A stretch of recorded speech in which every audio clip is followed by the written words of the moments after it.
नमो बुद्धाय।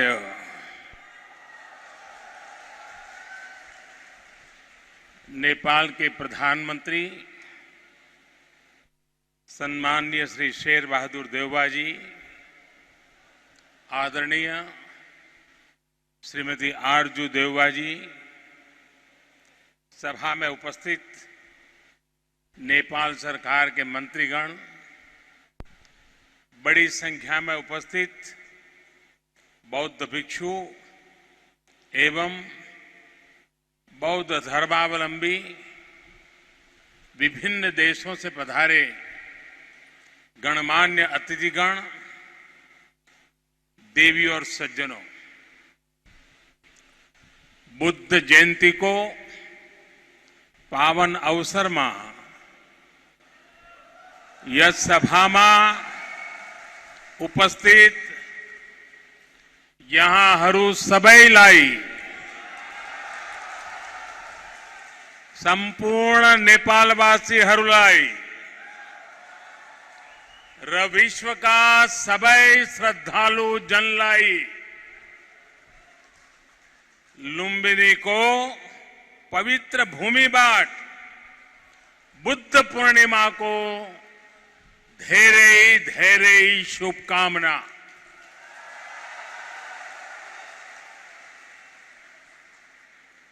मुझे पहले भी वैशाख पूर्णिमा के दिन भगवान बुद्ध से जुड़े दिव्य स्थलों पर उनसे जुड़े आयोजनों में जाने का अवसर मिलता रहा है और आज भारत के मित्र नेपाल में भगवान बुद्ध की पवित्र जन्मस्थली लुम्बिनी आने का ये सौभाग्य मिला है। कुछ देर पहले माया देवी मंदिर में दर्शन का जो अवसर मुझे मिला, वो भी मेरे लिए अविस्मरणीय है। वो जगह जहां स्वयं भगवान बुद्ध ने जन्म लिया हो, वहां की ऊर्जा, वहां की चेतना, ये अलग ही एहसास है।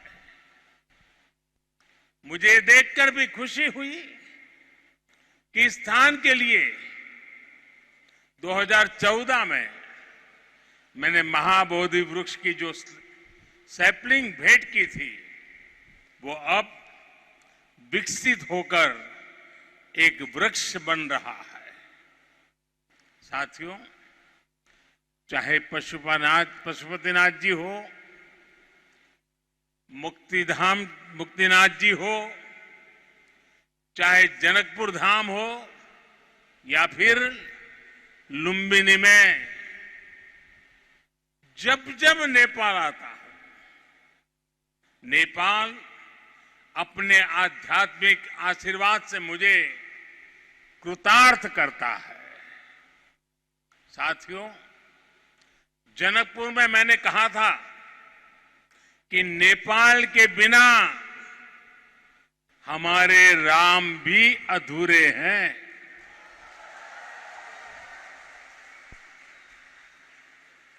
मुझे पता है कि आज जब भारत में भगवान श्री राम का भव्य मंदिर बन रहा है, तो नेपाल के लोग भी उतना ही खुशी महसूस कर रहे हैं। साथियों, नेपाल यानी दुनिया के सबसे ऊंचे पर्वत सागर माथा का देश। नेपाल यानी दुनिया के अनेक पवित्र तीर्थों, मंदिरों और मठों का देश। नेपाल यानी दुनिया की प्राचीन सभ्यता, संस्कृति को सहेज कर रखने वाला देश। नेपाल आउँदा मलाई कुनै राजनीतिक भ्रमण भन्दा अलग औटा छुट्टे आध्यात्मिक अनुभूति हुंच भारत और भारत के लोगों ने हजारों सालों से नेपाल को इसी दृष्टि और आस्था के साथ देखा है। मुझे विश्वास है अभी कुछ समय पहले जब शेर बहादुर देउबा जी, श्रीमती आरजू देउबा जी भारत गए थे और जैसा अभी देउबा जी ने वर्णन किया बनारस का, काशी विश्वनाथ धाम की यात्रा की थी, तो उन्हें भी ऐसी ही अनुभूति भारत के लिए भी होना बहुत स्वाभाविक है। साथियों, ये साझी विरासत, ये साझी संस्कृति, ये साझी आस्था और ये साझा प्रेम, यही हमारी सबसे बड़ी पूंजी है। और ये पूंजी जितनी समृद्ध होगी, हम उतने ही प्रभावी ढंग से साथ मिलकर दुनिया तक भगवान बुद्ध का संदेश पहुंचा सकते हैं, दुनिया को दिशा दे सकते हैं। आज जिस तरह की वैश्विक परिस्थितियां बन रही हैं, उसमें भारत और नेपाल की निरंतर मजबूती होती मित्रता, हमारी घनिष्ठता संपूर्ण मानवता के हित का काम करेगी। और इसमें भगवान बुद्ध के प्रति हम दोनों ही देशों की आस्था, उनके प्रति असीम श्रद्धा हमें एक सूत्र में जोड़ती है, एक परिवार का सदस्य बनाती है। भाई और बहनों, बुद्ध मानवता के सामूहिक बोध का अवतरण है। बुद्ध बोध भी है और बुद्ध शोध भी है, बुद्ध विचार भी है और बुद्ध संस्कार भी है। बुद्ध इसलिए विशेष हैं कि उन्होंने केवल उपदेश नहीं दिए, बल्कि उन्होंने मानवता को ज्ञान की अनुभूति करवाई। उन्होंने महान वैभवशाली राज्य और चरम सुख सुविधाओं को त्यागने का साहस किया। निश्चित रूप से उनका जन्म किसी साधारण बालक के रूप में नहीं हुआ था, लेकिन उन्होंने हमें यह एहसास करवाया कि प्राप्ति से भी ज्यादा महत्व त्याग का होता है। त्याग से ही प्राप्ति पूर्ण होती है। इसलिए वो जंगलों में विचरे, उन्होंने तप किया, शोध किया। उस आत्मशोध के बाद जब वो ज्ञान के शिखर तक पहुंचे, तो भी उन्होंने किसी चमत्कार से लोगों का कल्याण करने का दावा कभी नहीं किया, बल्कि भगवान बुद्ध ने हमें वो रास्ता बताया जो उन्होंने खुद जिया था। उन्होंने हमें मंत्र दिया था, अप्पदीपो भव भिक्खवे, अप्पदीपो भव भिक्खवे, परीक्ष भिक्षवो ग्राह्यम मद बचो न तू गौरवाद। अर्थात अपना दीपक स्वयं बनो, मेरे वचनों को भी मेरे प्रति आदर के कारण ग्रहण मत करो, बल्कि उनका परीक्षण करके उन्हें आत्मसात करो। साथियों, भगवान बुद्ध से जुड़ा एक और विषय है, जिसका मैं आज जरूर जिक्र करना चाहता हूं। वैशाख पूर्णिमा का दिन लुम्बिनी में सिद्धार्थ के रूप में बुद्ध का जन्म हुआ। इसी दिन बोध गया में वो बोध प्राप्त करके भगवान बुद्ध बने और इसी दिन कुशीनगर में उनका महापरिनिर्वाण हुआ। एक ही तिथि, एक ही वैशाख पूर्णिमा पर भगवान बुद्ध की जीवन यात्रा के ये पड़ाव केवल संयोग मात्र नहीं था, इसमें बुद्धत्व का वो दार्शनिक संदेश भी है जिसमें जीवन, ज्ञान और निर्वाण तीनों एक साथ है, तीनों एक साथ जुड़े हैं। यही मानवीय जीवन की पूर्णता है और संभवतः इसीलिए भगवान बुद्ध ने पूर्णिमा की इस पवित्र तिथि को चुना होगा। जब हम मानवीय जीवन को इस पूर्णता में देखने लगते हैं तो विभाजन और भेदभाव के लिए कोई जगह नहीं बचती। तब हम खुद ही वसुधैव कुटुंबकम की उस भावना को जीने लगते हैं जो सर्वे भवन्तु सुखिनः से लेकर भवतु सब्ब मंगलम, भवतु सब्ब मंगलम के बुद्ध उपदेश तक झलकती है।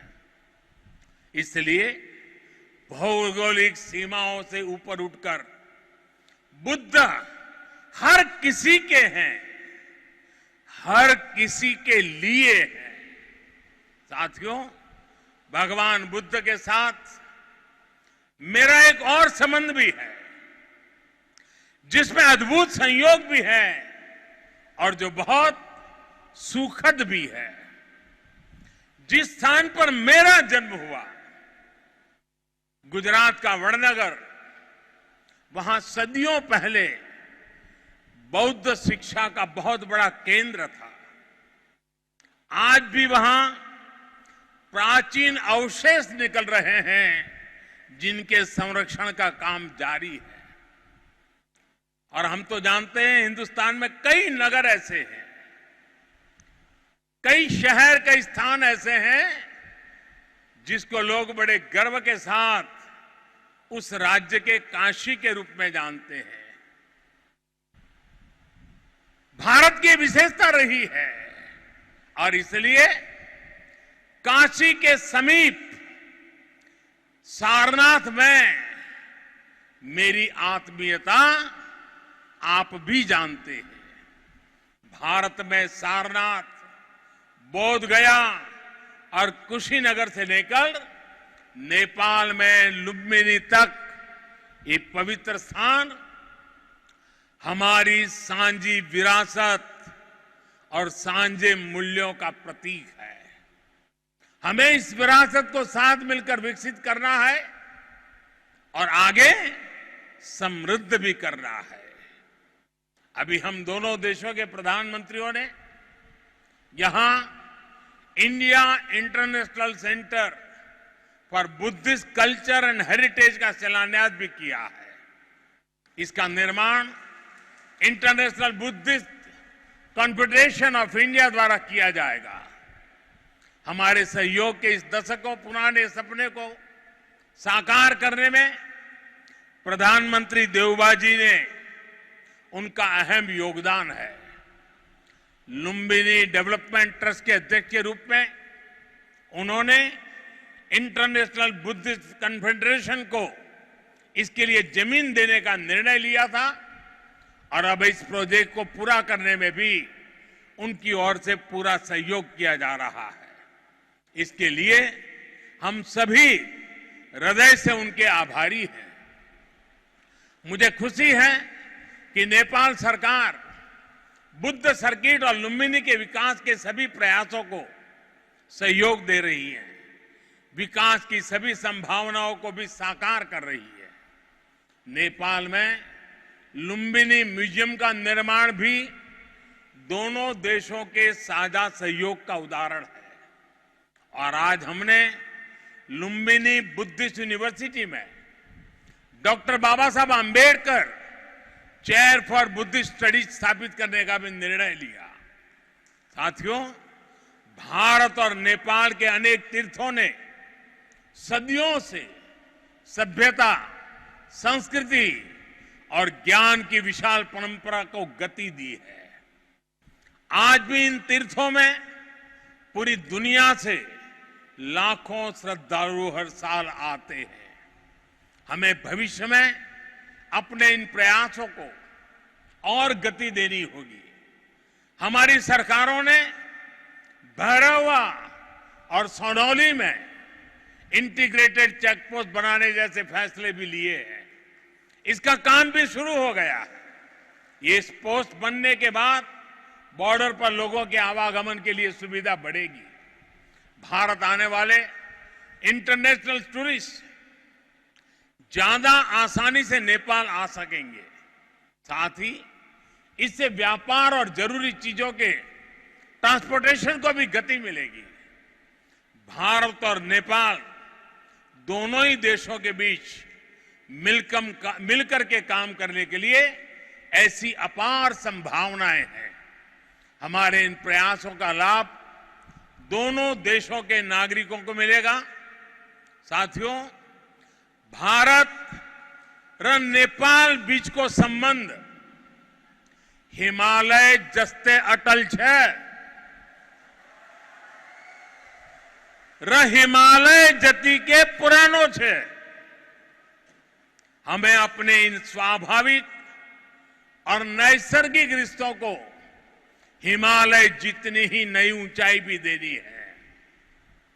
खान पान, गीत संगीत, पर्व त्योहार और रीति रिवाजों से लेकर पारिवारिक संबंधों तक जिन रिश्तों को हमने हजारों सालों तक जिया है, अब उन्हें साइंस, टेक्नोलॉजी और इंफ्रास्ट्रक्चर जैसे नए क्षेत्रों से भी जोड़ना है। मुझे संतोष है कि इस दिशा में भारत नेपाल के साथ कंधे से कंधा मिलाकर काम कर रहा है। Lumbini Buddhist university, Kathmandu university और त्रिभुवन यूनिवर्सिटी में भारत का सहयोग और प्रयास इसके बड़े उदाहरण हैं। मैं इस क्षेत्र में अपने आपसी सहयोग के विस्तार के लिए और भी कई बड़ी संभावनाएं देखता हूं। हम इन संभावनाओं को और भारत नेपाल के सपनों को साथ मिलकर साकार करेंगे। हमारे सक्षम युवा सफलता के शिखर पर बढ़ते हुए पूरी दुनिया में बुद्ध की शिक्षाओं के संदेशवाहक बनेंगे। साथियों, भगवान बुद्ध का कथन है, सुप्प बुद्धम प्रभज्जन्ति सदा गौतम सावका एसम दिवाच रत्तो च भावनाए रतो मनो। अर्थात जो हमेशा मैत्री भावना में, सद्भावना में लगे रहते हैं, गौतम के वे अनुयायी हमेशा जागृत रहते हैं। यानी वही बुद्ध के वास्तविक अनुयायी हैं। इसी भाव को लेकर आज हमें पूरी मानवता के लिए काम करना है। इसी भाव को लेकर हमें संसार में मैत्री भाव को मजबूत करना है। भारत और नेपाल बीच को मित्रता ले यस मानवीय संकल्प लाए पूरा कर यसई गरी मिलेर काम गरी हने कुरामा मलाई पूर्ण विश्वास है। इसी भावना के साथ आप सभी को एक बार फिर से वैशाख पूर्णिमा की अनेक अनेक शुभकामनाएं। नमो बुद्धाय, नमो बुद्धाय, नमो बुद्धाय।